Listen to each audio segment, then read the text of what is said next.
নমস্কার বন্ধুরা, কেমন আছো সবাই? আশা করি সবাই অনেক ভালো আছো।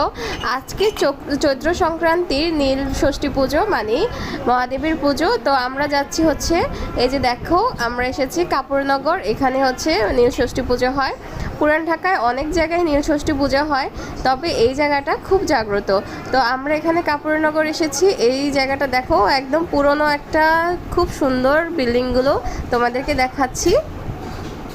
আর এখানে পুজোর দিতে এসে এখানে একটা আন্টির বাসায় আসলাম, আমাদের আন্টি।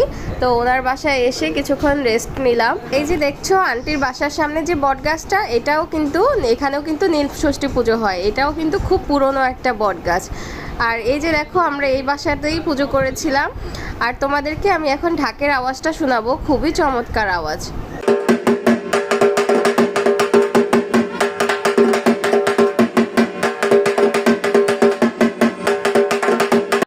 এই জায়গাটা এতটাই জাগ্রত, এই মন্দিরে কিন্তু শিব ঠাকুর স্বয়ং কিন্তু প্রকট হয়েছিল।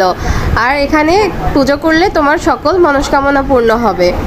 আর আমরা যে আন্টির বাসায় গিয়েছিলাম, এই দেখো এই যে কালী ঠাকুরটা, তারপরে এখানে আরও ভিতরে আরেকটা কালী ঠাকুর আছে। এই যে দেখো সরস্বতী ঠাকুর, লক্ষ্মী ঠাকুর, এইগুলো সবই হচ্ছে গিয়ে আমার আন্টির একটা ছেলে আছে, ও ইন্টারমিডিয়েট পড়ে, ও বানিয়েছে। ও ছোটোবেলা থেকেই এই সব জিনিস খুব সুন্দর বানাতে পারে।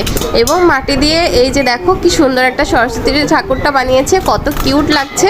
আর এই যে দেখো এই ঠাকুরটা অবশ্য কেনা, যাই হোক, কিন্তু ওর হাতের তৈরি ঠাকুর দিয়ে ওর মা পুজো করে। এই যে দেখো ওর মা আসন করেছে, দেখতে খুবই ভালো লাগছে, তাই না?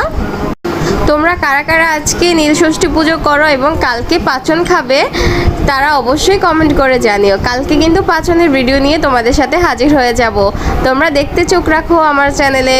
আর পাচন কিভাবে খায়, সেটাও কি কি দিয়ে খায়, সেটাও আমার চ্যানেলে কিন্তু তোমাদের সাথে শেয়ার করব। ভালো থাকো সবাই।